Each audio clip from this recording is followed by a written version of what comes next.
दोस्तों नमस्कार, मैं हूं विनीता यादव और आप देख रहे हैं न्यूज नशा आदत हर खबर की।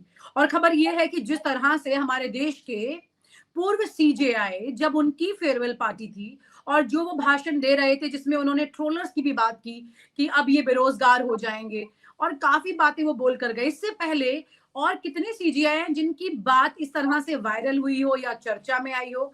हाँ, मैं मानती हूँ कि सोशल मीडिया का वक्त का फर्क जरूर है, लेकिन फिर भी।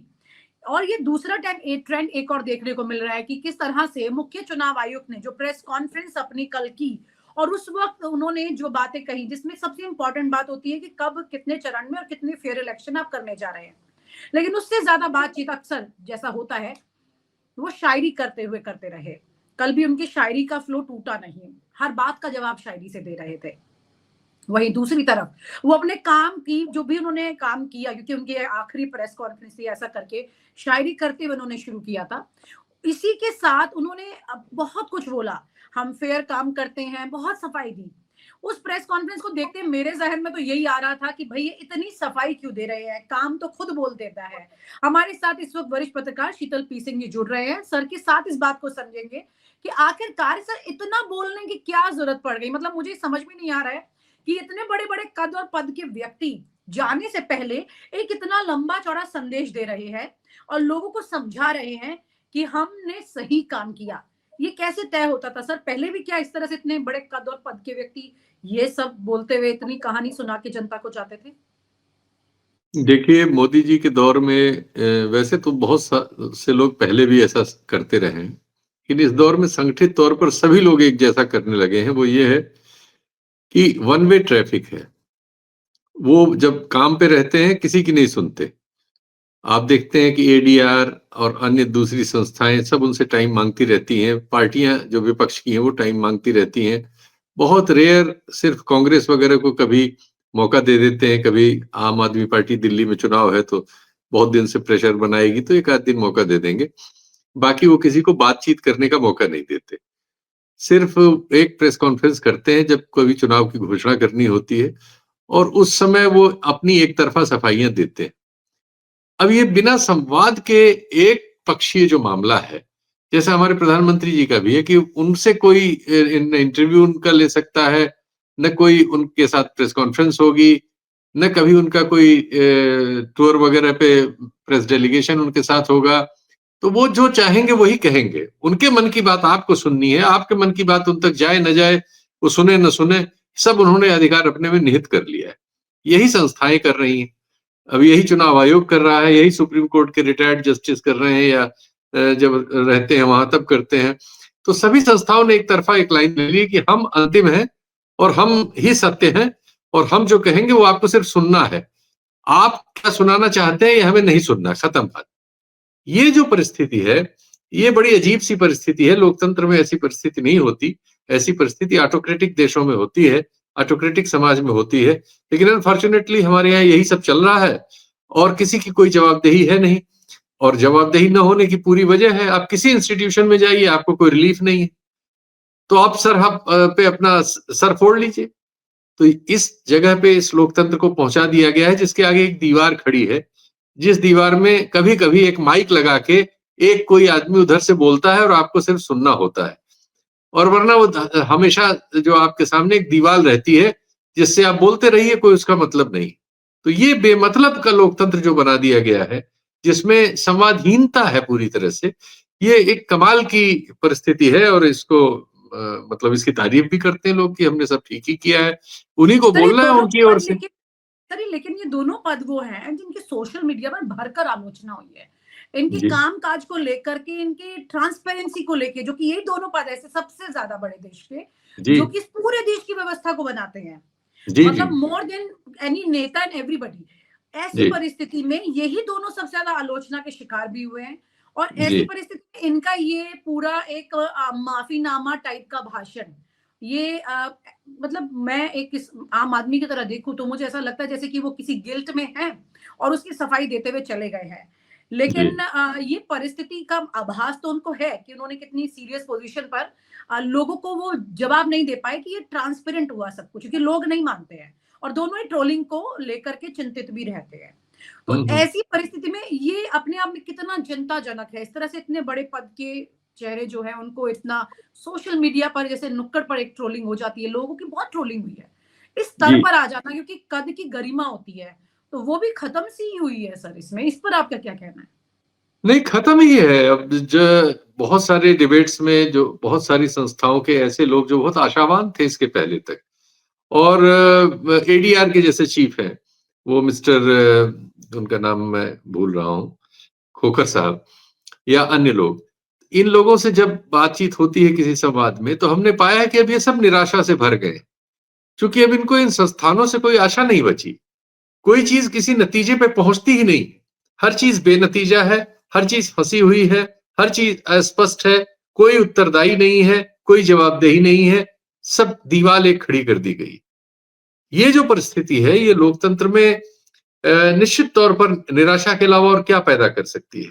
अब निराशा के बाद क्या चीज पैदा करेगी, ये हम आज अनुमान नहीं लगा सकते, लेकिन हमने कहीं जो भी अनुभव हमारे इतिहास को लेकर है, दुनिया के लोकतांत्रिक इतिहास को, ऐसी स्थितियां जो है वो नकारात्मकता ही पैदा करती हैं। अब नकारात्मकता का क्या स्वरूप होगा, हम आज उसका आकलन नहीं कर सकते। जी सर, लेकिन ये दोनों ही पद इस तरह के हैं जहां एक अलग तरह की रिवायत अब चर्चाओं में आ चुकी है कि शुरू हो चुकी है। जी खास तौर से अगर आप रंजन गोगोई की बात करें, पूर्व सीजेआई की, उनके बाद से जी ये ट्रेंड, परिस्थितियां ये भी देखने को आई कि चंद्रचूड़ जो है पूर्व सीजे, उनकी भी इतनी आलोचना हुई कि वो कौन सी जगह अब ज्वाइन करने जा रहे हैं। इसको लेकर लगभग सब टीवी चैनल और कई जगह खबर भी आ गई कि वो एनएचआरसी के चेयरमैन बन जाएंगे, लेकिन उसके बाद में वो नहीं हुआ, उनकी जगह किसी और को जगह दी गई। तो क्या आपको लगता है इन लोगों के जहन में एक डर भी है कि अगर किसी बड़े पद पर ये इसके बाद जाते हैं तो जनता इन्हें एब्सोल्यूट बायस समझेगी, एक ऐसा व्यक्ति समझेगी जिसने अगला पद लेने के लिए अपने इस बड़े पद के साथ में समझौता किया? नहीं, जनता क्या समझेगी इसकी बहुत परवाह लोगों को नहीं होती। हाँ, कभी कभी रस्म अदायगी के लिए जब कहीं सामने भाषण देना हो या मीडिया को संबोधित करना हो या देश को संबोधित करना हो, तो उस समय उन प्रतीकों का वे इस्तेमाल करते हैं। वरना जनता क्या समझेगी, ये तो वो समझ रहे हैं कि जनता क्या तो ये समझेगी, भाषण आई समझती रहे। वॉश है सर? ये सब आई वॉश है, ये सब आई वॉश के सिवा कुछ नहीं, क्योंकि वो जानते हैं कि उनका कुछ नहीं बिगड़ने वाला है। मतलब एक मॉरल पोजीशन अलग है कि मानसिक तौर पर तो निश्चित तौर पर कोई कितना भी होशियार बने, मनुष्य अगर है तो उन चीजों से अप्रभावित हुए नहीं रह सकता। लेकिन लोग जब मोटी चमड़ी कर लेते हैं तो इसके प्रभाव को भी जानबूझ के ये मानते हैं कि ये प्रभाव नहीं कर रहा है। तो वो परिस्थिति तो है। वो परिस्थिति उसके पहले हुई, जिन सज्जन ने अमित शाह का केस डील किया था, वो सरकार बनते ही उनको केरल की गवर्नरी मिली सुप्रीम कोर्ट में। ये सब लालचीज बंटना तो इस दौर में आम है, सब लोगों को सीधे-सीधे मिला है। गोगोई साहब का उदाहरण सबके सामने ही है। आज नहीं तो कल दूसरा उदाहरण बन जाएगा चंद्रचूड़ साहब का, किसी और तरह से बन जाएगा। तो कोई क्या कर लेगा? जो उनकी आलोचना होनी है वो हो रही है, लेकिन उस आलोचना से उनमें कोई बदलाव आएगा या उनके बाद आने वालों में कोई बदलाव आ जाएगा, या उसके बाद ऐसे लोग जैसे एक जस्टिस इलाहाबाद हाई कोर्ट के जिस तरह का उन्होंने बयान दिया, जिनको बुला के बात-वात की गई, कोई बदलाव इनमें से किसी में किसी चीज में आना है? कुछ नहीं है। आप देख रही हैं कि एक वीडियो चल रहा है दिन भर, लखी एक नहीं, एक वीडियो चल रहा है कि लखीमपुर में एक पुलिस के कुछ अधिकारी एक आदमी की कस्टडी में पीट-पीट के मृत्यु हो गई है, उसकी लाश पड़ी हुई है, उसके घर जा रहे हैं बातचीत करने, उसी को धमका के निकल रहे हैं। कह रहे हैं पड़ी रहने दो लाश, जो होना जो करना है कर ले। इस तरह की बातें कर रहे हैं। जिसके घर के आदमी की आपकी कस्टडी में मृत्यु हो गई हो, उसके परिवार से आपकी बातचीत का ये तरीका, लेकिन वो जान रहे हैं, वो ऐसा इसलिए कर रहे हैं कि उनको पता है कि ऐसा करने से उनका कुछ नहीं बिगड़ेगा।